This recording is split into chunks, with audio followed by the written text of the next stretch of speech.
Technology is secondary. Technology is nothing more than an enabler. And if you don't have the other parts of the jigsaw in place, the over-reliance on technology is almost guaranteed to make you fail. So there's cultural issues. There's issues about job descriptions. There's issues about rewards, incentives. Collaboration technology can only work in a collaborative environment and a collaborative culture. Collaboration problems are only a subset of business problems. If you understand the corporate culture that you're part of, and then you understand the business challenges and the business problems that your customers face, that's going to give you insight into the collaboration challenges that your customers face. Your solutions can then begin to address those problems and not the problems that you and your team face. With the service that we provide at Google, what we're trying to do is make sure that great collaboration takes place. And to a great extent, we don't feel that that can be done by scrimping dollars on technology cost when it has an impact on the quality of the collaborative outcome. So for us, we're in a position where we look heavily at the quality of collaborative outcomes of meetings. We can then match that against cost, and that allows us to make more intelligent decisions about where we want to save money and also about where we want to invest more money as well.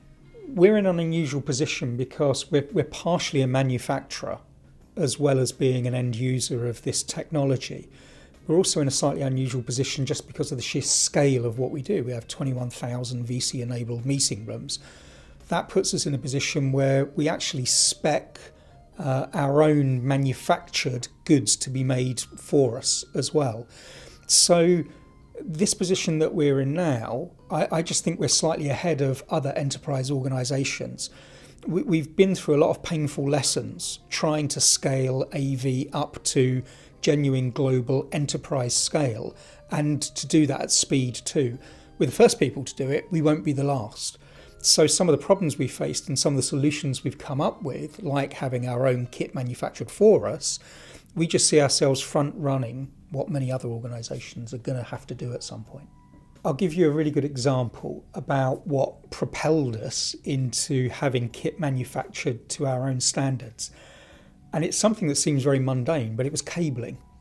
So at the time, this is 3 years ago now, we were running relationships with 30 to 40 integrators to deliver our needs globally. We were struggling with cost control, and we were struggling with quality control for what was effectively the same job being done in a number of different territories.